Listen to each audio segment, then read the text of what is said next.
Hey Saber fans, last reveal for the day. Have a have a Kaizen Sabers Okami. This was quite a bit of work too. I'm so happy to be done with it.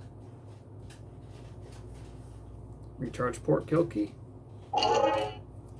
This has a 28mm Railmaster flat speaker. Still sounds pretty good. Nowhere near as loud as the other sabers I've been doing today, because those are just deafeningly loud. God, this has a great feel to it, actually.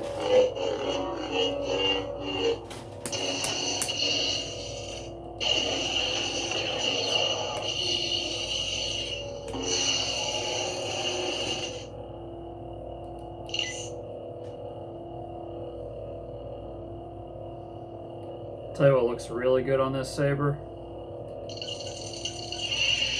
is a white blade. Blue, green, red, white. Yeah, the white looks good. Yeah, she's a nice.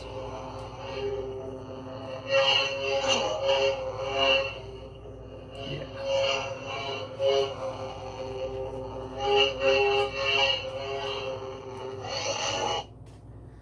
Real nice hilt.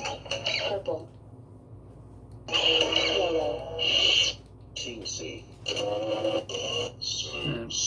And directory not found. Default setup. Need to find out what that last one. Oh, I know what that is. It's the Bank 13 thing.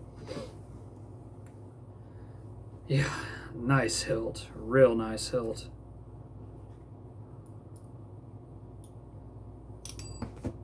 Oh, there went my Allen wrench. Gone into the void of the carpet. Where is it? Oh, there it is.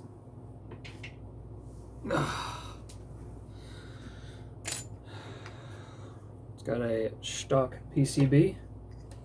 Let's go and get this lamp on for all the details of the hilt. Got a stock Eco PCB.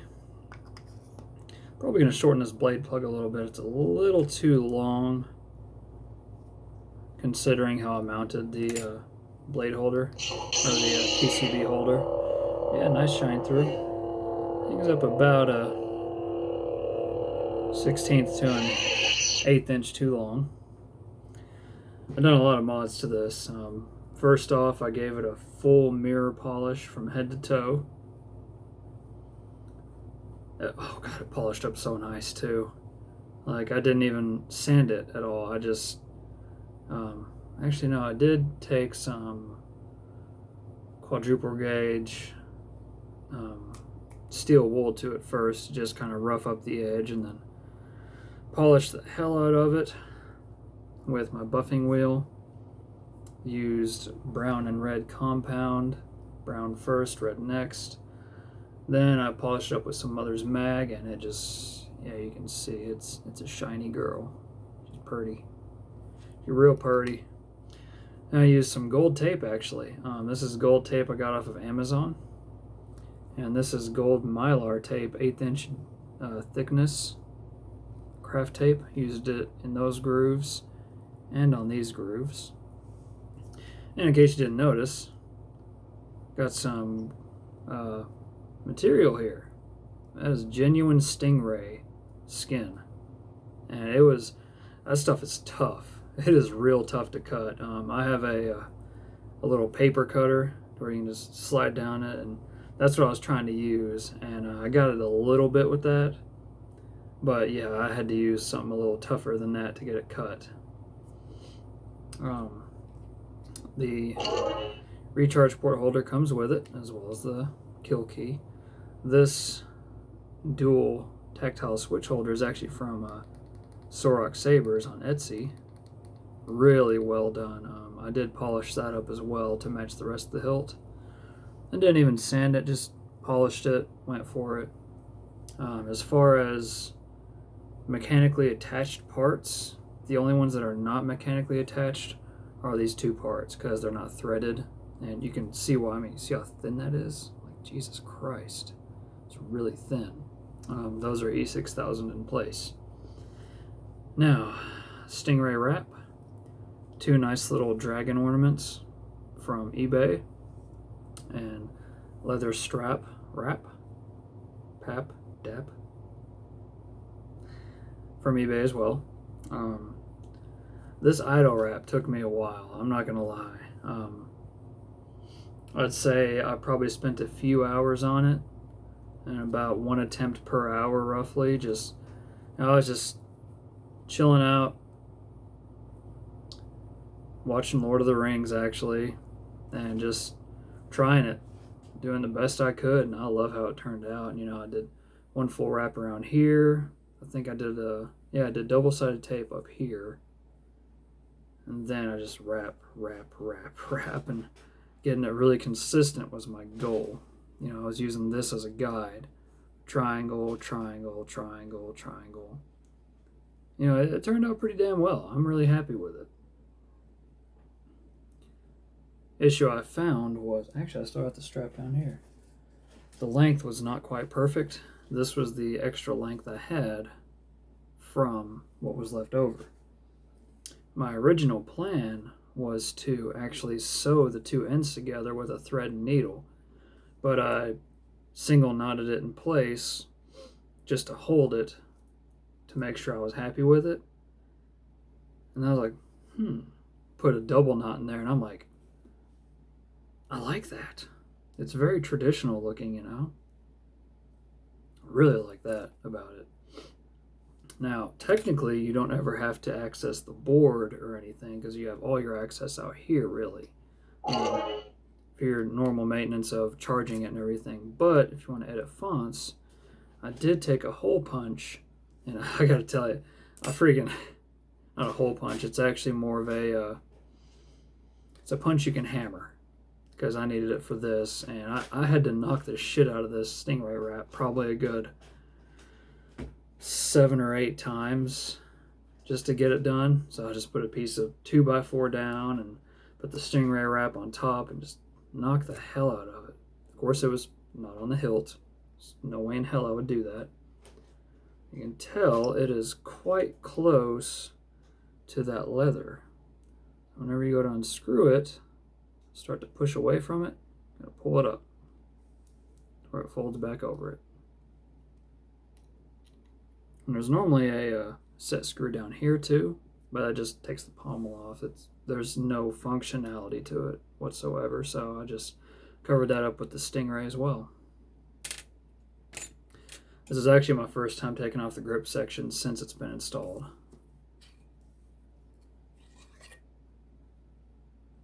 Like butter. So this is the Kaizen Sabers chassis that he put on Shapeways. Just plain white. I think it goes with the theme pretty well. 15 amp battery. I used some nylon braided tubing to protect the wires in between. Turned out really well. So those are thoroughly protected. There's barely any visible wiring. Used a white proffie board from Tritium. And there's the speaker. So these brass fasteners hold the entire chassis in place. It's nice and tight. Board is held in place with E6000. Not super glue. Freaking super glue. I actually did think about putting some heat shrink over these rods too, but it'd be fine. So yeah, real clean install. Most visible wires we have is the speaker wires back here. They're routed really well. It's going to be fine. But yeah, nice and clean install.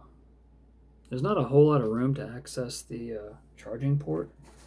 I wonder.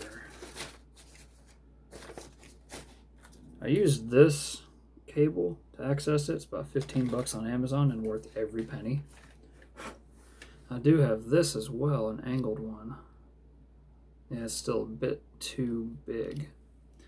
Now, if I would have put the board all the way back against that barrier there, this would fit even better. So this is pretty much the only option for programming it. It's right here. You can still get it on there, but it's a little tight. I wonder how it sounds outside. Ow.